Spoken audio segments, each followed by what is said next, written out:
Hello friends, welcome to Umang study YouTube channel. Important question series के इस video में मैं करुणाकर आप सभी का स्वागत करता हूं। आइए दोस्तों, बिना समय जाया किए वीडियो को स्टार्ट करते हैं। आज का पहला प्रश्न है, भारत का सबसे बड़ा निजी क्षेत्र का बैंक कौन सा है। निजी क्षेत्र मतलब प्राइवेट सेक्टर के बैंक के बारे में पूछ रहा है। तो मार्केट कैपिटल के हिसाब से भी भारत का सबसे बड़ा प्राइवेट बैंक है HDFC। तो क्वेश्चन का आंसर हो जाएगा ऑप्शन नंबर 1 HDFC। वहीं पे और भी रैंक आप याद कर लीजिए कि एक्सिस बैंक है सेकेंड नंबर पे और ICICI बैंक है थर्ड नंबर पे। HDFC की भी बात आई तो HDFC का फुल फॉर्म होता है हाउसिंग डेवलपमेंट फाइनेंस कॉर्पोरेशन। इसकी स्थापना हुई थी 1994 में यानी 1994 में और हेडक्वार्टर है इसका मुंबई में। तो चलिए आगे देखते हैं। नेक्स्ट क्वेश्चन है, स्वतंत्र भारत की पहली महिला IAS अधिकारी कौन थी। IAS का फुल फॉर्म होता है इंडियन एडमिनिस्ट्रेटिव सर्विस। और वही पूछ रहा है कि भारत की पहली महिला IAS अधिकारी कौन थी। तो यहाँ पे थोड़ा क्वेश्चन में कन्फ्यूजन रहता है, कहीं कहीं आपको अन्ना राजा मल्होत्रा भी मिलेगा देखा, और कहीं कहीं ईशा बसंत भी जोशी भी मिलेगा। तो इसमें अंतर क्या है कि अन्ना राजा मल्होत्रा जो है स्वतंत्र भारत में सेलेक्ट भी हुई थी और स्वतंत्र भारत की महिला अधिकारी भी बनी थी, ये 1951 में बनी थी। और ये जो ईशा बसंत जोशी ये पहले यानी ब्रिटिश इंडिया जब था तभी अपॉइंट हुई थी और बाद में मतलब स्वतंत्रता के बाद भी बनी रही थी। तो आपको कहीं कहीं ये भी आंसर मिल सकता है, कहीं ये भी आंसर मिल सकता है, लेकिन जब स्वतंत्र भारत पूछेगा तो आप निश्चित रूप से अन्ना राजा मल्होत्रा को आंसर करें। तो इस हिसाब से क्वेश्चन का आंसर हो जाएगा ऑप्शन नंबर 1। चलिए आगे देखते हैं। नेक्स्ट क्वेश्चन है, भारत को प्रथम नोबेल पुरस्कार किसके लिए दिया गया था। तो नोबेल पुरस्कार जो हो टोटल 6 क्षेत्रों में दिया जाता है, भौतिकी, रसायन, चिकित्सा, साहित्य, शांति और इकोनॉमिक्स यानी अर्थशास्त्र। तो वही पूछ रहा है कि भारत को सबसे पहले किस कैटेगरी में मिला था। तो भारत को पहली बार मिला था साहित्य की दुनिया में। क्वेश्चन का आंसर ऑप्शन नंबर बी। और साहित्य का नोबेल पहली बार किसे मिला था, रविंद्रनाथ टैगोर को 1913 में। तो ये ईस्वी भी याद रखेंगे, आदमी भी याद रखेंगे। अच्छा, इसके अलावा भी भारत को कुछ नोबेल मिला है, जैसे इकोनॉमिक्स का नोबेल मिला है या फिर अभी हाल ही में शांति का नोबेल मिला था कैलाश सत्यार्थी को। तो इसके अलावा जो भी नोबेल मिले हैं तो वो सब आप कमेंट बॉक्स में लिखें अगर आपको याद है। चलिए आगे देखते हैं। नेक्स्ट क्वेश्चन है, किस शहर को संगम सिटी के नाम से जाना जाता है। तो एक्चुअली ये संगम सिटी जो है इसको इसके लिए नाम दिया गया कि यहाँ पे 3 नदियों का संगम है, गंगा, यमुना और सरस्वती, तीनों नदी का संगम है।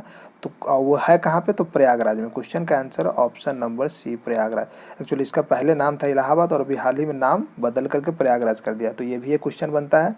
और प्रयागराज को प्रधानमंत्रियों का शहर भी कहा जाता है क्योंकि भारत के स्वतंत्र भारत के जो 15 प्रधानमंत्री हुए उसमें से 7 इलाहाबाद से ही थे। तो चलिए आगे देखते हैं। नेक्स्ट क्वेश्चन है, पावरी नाच का किस राज्य से संबंध है। तो ये पावरी नाच जो है एक इम्पोर्टेंट नाच, जनजातियों का नाच है और ये है महाराष्ट्र का। क्वेश्चन का आंसर हो जाएगा ऑप्शन नंबर 2 महाराष्ट्र। महाराष्ट्र के नॉर्थ इलाका में मनाया जाता है, यानी जो गुजरात से सटे हुए पहाड़ी इलाका है उधर में ही। तो इसका नाम आप याद रखेंगे। चलिए आगे देखते हैं।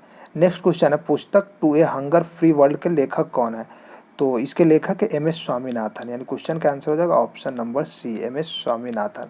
ये कौन है MS स्वामीनाथन, तो ये हरित क्रांति के जनक माने जाते हैं भारत में और इन्होंने ही बुक लिखा था to a hunger free world. और इसके अलावा भी याद रखेंगे कि वर्ल्ड में हरित क्रांति का जनक किसे कहा जाता है, तो नॉर्मन बोरलॉग को। और ये जो MS स्वामीनाथन, इनके नाम से एक अवार्ड भी दिया जाता है पर्यावरण के क्षेत्र में उत्कृष्ट योगदान के लिए। वो इस बार किसे दिया गया है, तो V प्रवीण राव, प्रोफेसर है तेलंगाना के एग्रीकल्चर यूनिवर्सिटी के V प्रवीण राव। तो ये भी आप याद रखेंगे। चलिए आगे देखते हैं। नेक्स्ट क्वेश्चन है, पहला ICC T20 क्रिकेट विश्व कप डैश में आयोजित किया गया था। जगह का नाम पूछ रहा है। तो पहला जो विश्व कप हुआ था ICC T20 का वर्ल्ड कप, वो आयोजित हुआ था 2007 में। कहाँ, तो दक्षिण अफ्रीका में। तो क्वेश्चन का आंसर हो जाएगा ऑप्शन नंबर बी दक्षिण अफ्रीका। अच्छा, इसके साथ ही आप ये भी याद रखें कि दक्षिण अफ्रीका में जो आयोजित हुआ था 2007 में, इसमें फाइनल मैच खेला गया था भारत और पाकिस्तान के बीच में और उसमें विजेता रहा था अपना भारत ही। तो ये भी आप याद रखें। चलिए आगे देखते हैं। नेक्स्ट क्वेश्चन है, भारत का राष्ट्रीय खेल कौन सा है।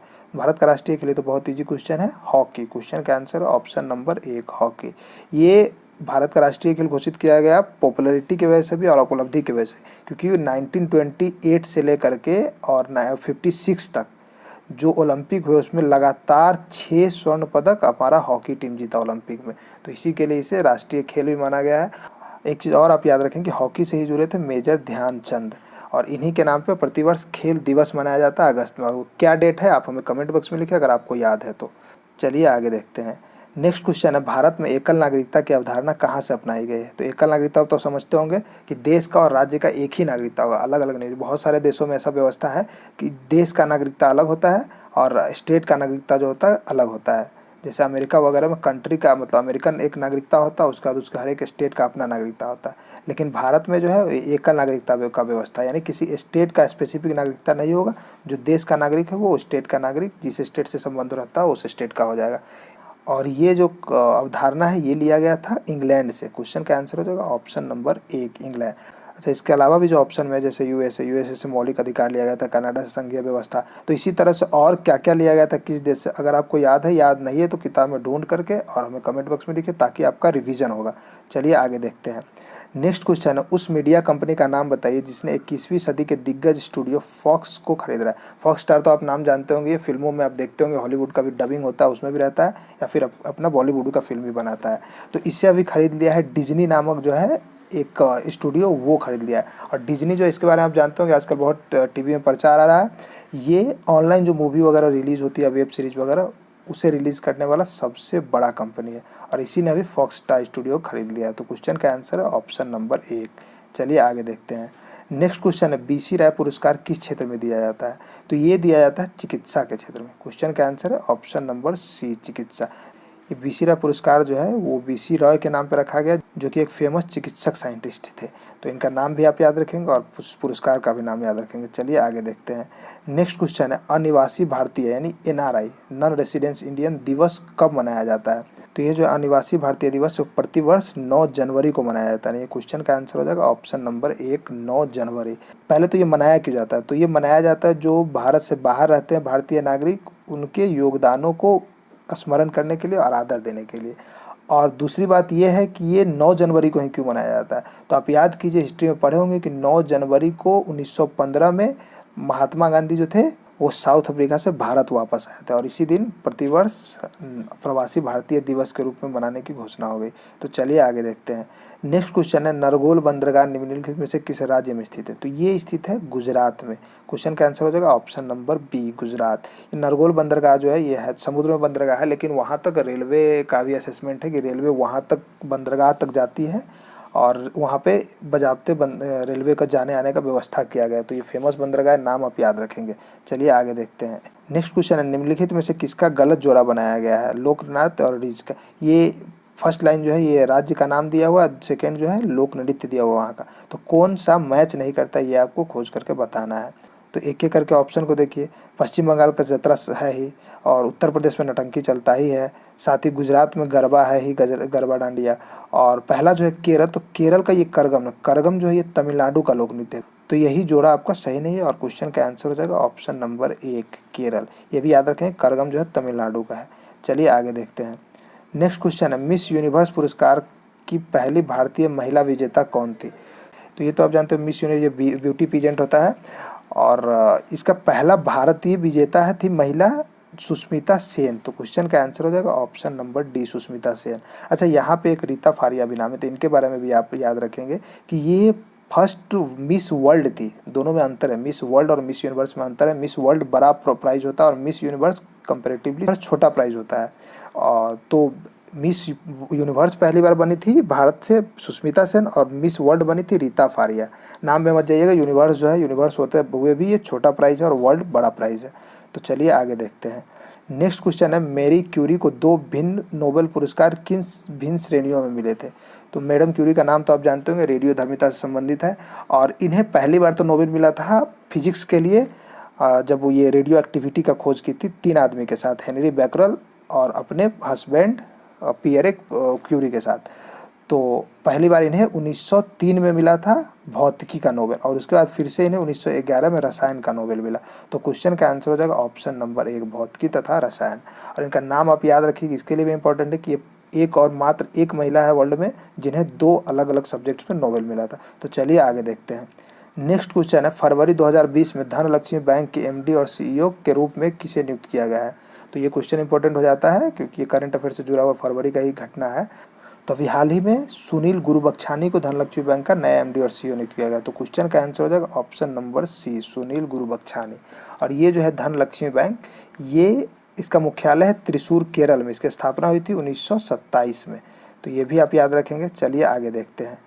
नेक्स्ट क्वेश्चन है, निम्न में से किस स्थान पर 7 मार्च 2020 से शीतकालीन खेलों का आयोजन किया जाना प्रस्तावित किया गया।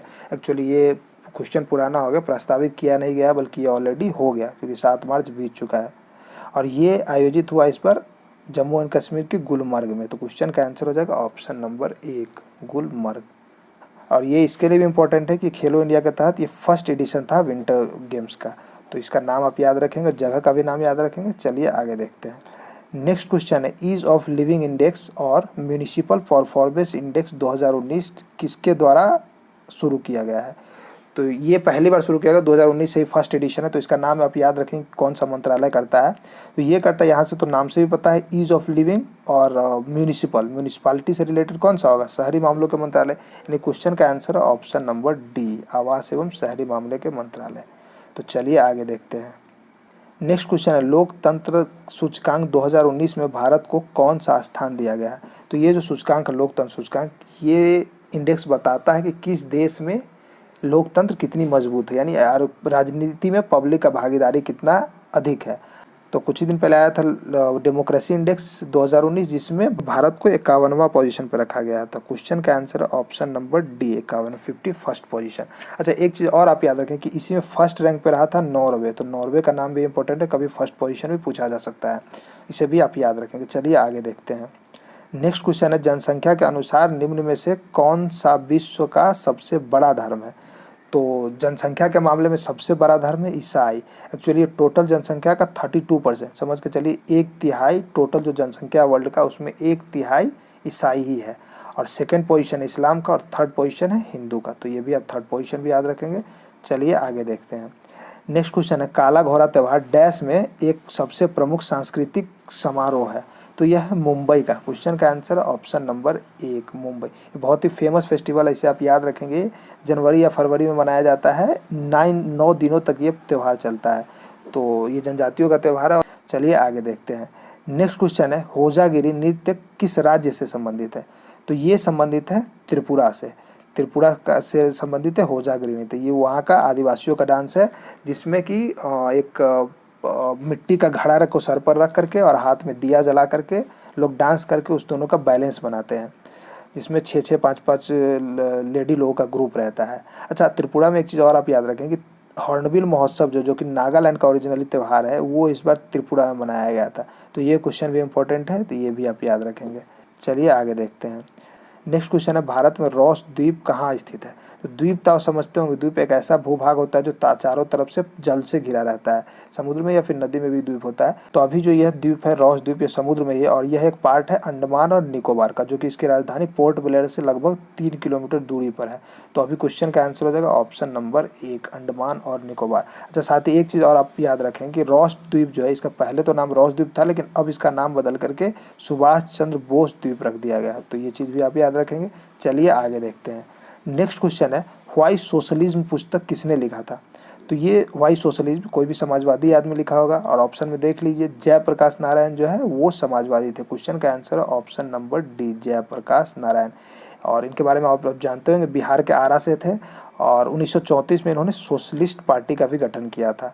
और साथ ही ये स्वतंत्रता सेनानी तो थे ही, और 1975 से 77 में जो इमरजेंसी लगा दिया गया था इंदिरा गांधी सरकार के द्वारा, तो उसके अगेंस्ट में एक बहुत बड़ा आंदोलन किए थे संपूर्ण क्रांति। और वो आंदोलन बाद में चल करके वर्ल्ड का सबसे बड़ा आंदोलन घोषित हो गया। तो ये चीज़ भी आप याद रखेंगे। तो दोस्तों आज के लिए बस इतना ही। वीडियो कैसा लगा ये हमें आप कमेंट बॉक्स में बताइए, और वीडियो से रिलेटेड अगर आपके कुछ सुझाव हो तो हमें कमेंट बॉक्स में लिख करके बताएं, मैं उस पर ज़रूर अमल करूँगा। तो चलिए तब तक के लिए इतना ही। वीडियो को शुरू से लेकर अंत तक देखने के लिए धन्यवाद।